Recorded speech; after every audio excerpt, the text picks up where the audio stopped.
Ladies and gentlemen, boys and girls, what was a clever way a DM reined in your party's nonsense? Let us know in the comments below. Today's sponsor is Saga of the Void Maiden. Join the crew of a rogue trader as they investigate a mysterious transmission from a planet that should not exist in this Warhammer 40k actual play web series. Link in the description. There are plenty of tales on this sub, especially MrRipper or the D&D subreddit, about bad DMs who make terrible rulings, but I'd love to hear some more of the opposite. DMs who cleverly adapt and respond to the wacky choices of their players in a way that's enjoyable for everyone. Now I'll start. I only just started playing at the start of this year, and everyone else except for the DM was new to D&D as well. Our plucky level 2 party had some bad luck and found ourselves in a more serious than intended fight, and the bard went down. Now, we knew about death saves, but not much else, like the fact that you can stabilize a downed ally with a medicine roll. Our paladin couldn't get to the bard in time, and the bard proceeded to roll 3 failures in a row. That should have been it, right? But no, we were running on pure, naive optimism, and refused to believe that he was dead. The paladin got to him immediately after the 3rd fail and used Lay on Hands. My wild magic sorcerer grabbed her shoulder and tried to channel whatever raw magical energy she could to amplify it. The rogue was at a loss, but just came over and offered his hand, joining in on the chain. We proceeded to have a full-on Guardians of the Galaxy, "My friends are my power" moment, hoping, against all hope, that we could bring our friend back from the brink. And, well, conveniently, we had just been fighting a necromancer, and perhaps that energy is what the sorcerer managed to channel. Our DM allowed it. The bard woke up, and it never, ever should have worked per rules as written, but he let us get away with it. It was such a satisfying moment. We were awash with the thrill of triumph. However, over the next few months, we noticed little clues that something was off. The DM would text the bard something in secret. The bard would regain HP whenever he made a kill. He was often tired and out of it, and would slip off on his own for unknown reasons. And then we started hearing from the sinister voice in his head. It only just came out, months later, that our inexperience and slapdash technique brought him back wrong. His soul isn't quite in its proper place. In fact, if I understand correctly, part of it is elsewhere. And now we have to go and fix it. And honestly, I'm just so impressed by my DM for the way he handled the whole thing. He could see just how badly we all wanted to save him, how unprepared we were for a character death, and so he granted an unorthodox revival. But he imposed believable consequences, stretched them out in an intriguing and complex way, and built it into a whole new story arc. I love that DM for this. Great idea. In a very high magic campaign, I was playing an evil knowledge cleric who did the dirty work of a god of secrets. His whole intent was to discover valuable and little-known secrets to pay as sacrifice to his god. Playing through the campaign, I was finding it a little disappointing that I didn't have a lot of chances to be evil in ways that wouldn't also harm my party. At one point, we recruited an NPC, another cleric of this god who was much younger and more naive than my character. While traveling with this NPC, we passed through her hometown, where we found everyone had died, attacked by shadows that siphoned charisma rather than strength.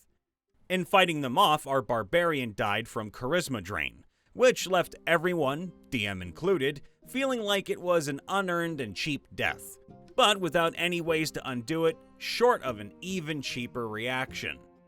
Before the session ended, though, I offered an idea. To burn the town and everyone who died in it, sacrificing our NPC's past in exchange for our barbarian's life. Everyone who knew her would either be gone or forget her, as the knowledge was consumed by our god. Eventually, I convinced her and the rest of the party, and the plan ultimately worked. Our DM did a great job letting us get away with a resurrection even without the proper resources. I didn't have any diamonds for Revivify, and I finally got to do something truly reprehensible, totally ruining this girl's life and steering her down a path to be more like me. Player here! Our campaign was an original idea loosely inspired by the game Clue. And add in a bit of fun times on the moon. We were fighting an evil entity on the moon. We'd picked up various artifacts, including totems that held certain spells, etc. When we get to the evil entity's lair, we fight a manticore, I think? One member of the party then used his totem and true polymorphed the boss into a goat. And then another took out a gelatinous cube in a bottle, opened it, and threw it at the goat. It consumed the goat, and the fight was soon over. We won! We came in for the next session, and the other separate campaigns joined our table in a huge group, all to fight this now evil giant gelatinous cube, who had 2,000 health. All 4 parties fought this beast, and by the time everyone had basically used all their spell slots, our campaign decided to put a bag of holding in another bag of holding. We killed it and blew up a quarter of the moon. Also, we sent our campaign into an apocalyptic world. Hooray! This isn't really a specific moment, but more a chain reaction that got my character to have a cool story when I made him rather simplistic, as it was my first character after a while of DMing. I had made a barbarian whose only goal was to get stronger, to deepen his ties to his ancestors. He was an ancestral guardian. So he basically just wanted to level up and get better at his subclass. Alongside that, his stats weren't terribly impressive, but he had resistances to acid damage due to my DM using a random mutation table that was actually pretty neat. The DM introduced these magic items, these gauntlets that let me control and restructure a dungeon, and let me do some extra damage with heavy weapons, and a glaive that upgraded if I did a couple of feats. Then, boom! It all came to a head when the glaive gave me this connection to a god and poisoned my connection to the ancestors, and I had to choose one. I went with the god. I then changed to a zealot barbarian, which fit who my character was far more than ancestral guardian.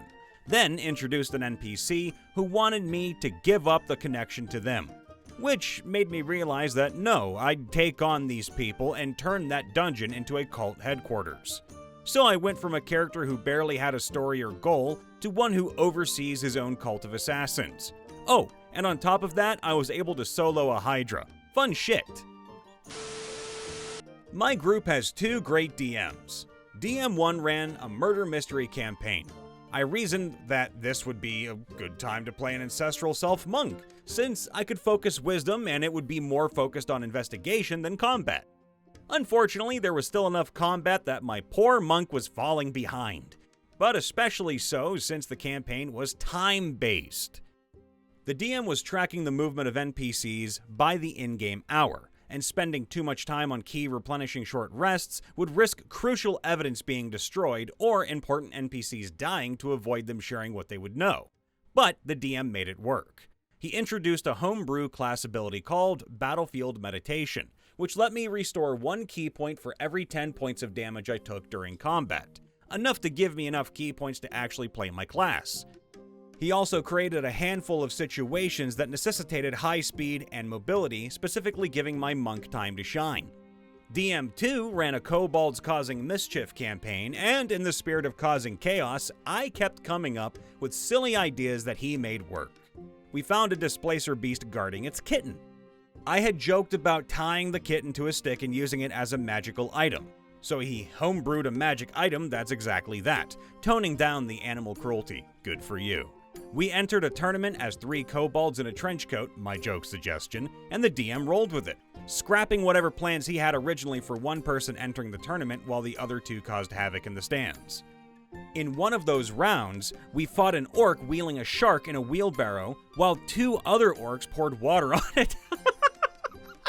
Some Dr. Evil crap right there. I had my barbarian grab the cart, turn it around, and have the shark chomp its handler. The DM made it work. The only problem is, I'm looking at being the next DM for our group.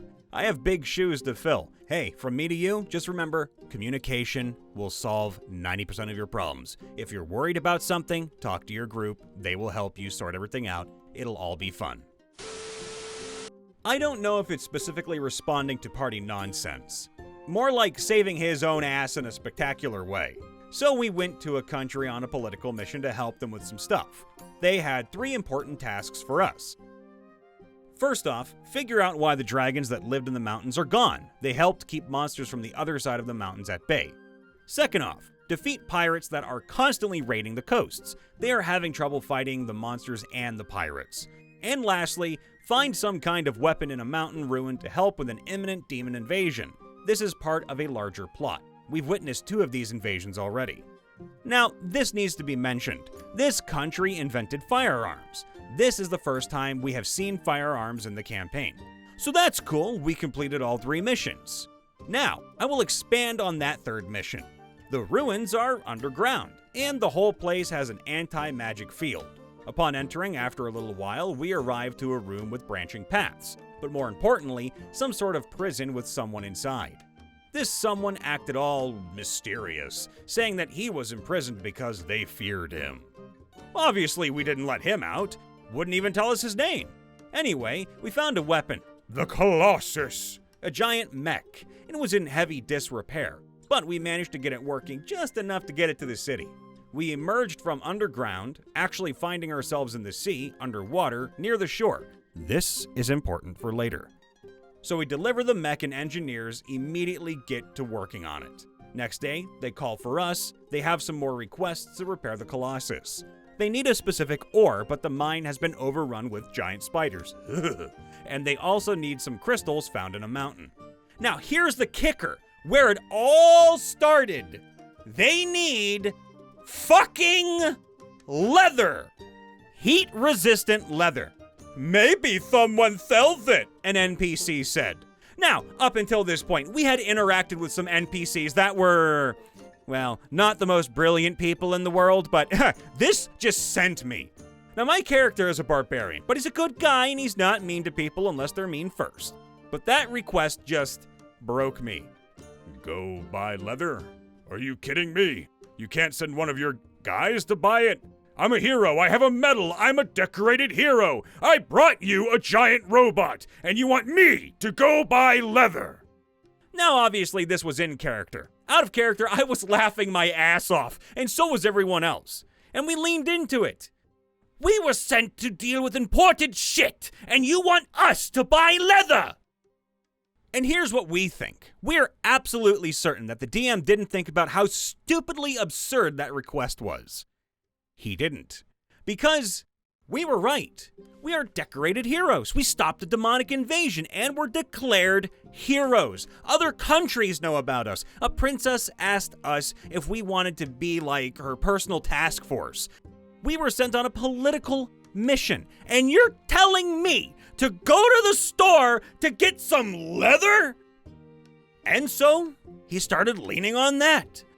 From that point forward, every NPC we interacted with was totally incompetent. Some were brilliant scientists, but still riddled with utter incompetence. Oh, and that prisoner from before? Well, we found out that he was a dragon. And not just that, he was a hero of old, a fierce ally in an old war that practically nobody remembers.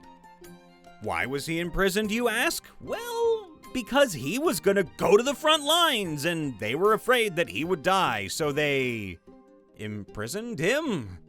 And then they fucking forgot about him! And if you remember, the entire goddamn place was underwater and we broke through, flooding the whole place. So that guy is fucking dead. And nobody can go check because it's in an anti-magic field. So no underwater breathing.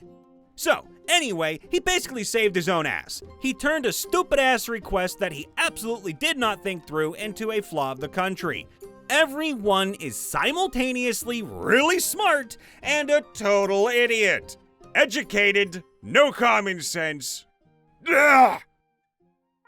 Hey everybody, Brian Von VA checking in after the vid. Make sure to leave a like, subscribe, ring that bell, and let us know in the comments below what was a clever way that your DM reined in your party's nonsense. And of course, If you want to help support the channel, keep the AC running this summer, and, get some early access to videos, make sure to join our membership program. We would really appreciate all of the support that you got because, well, we love you and we want to provide the best content possible. Toodaloo for now. Be safe out there.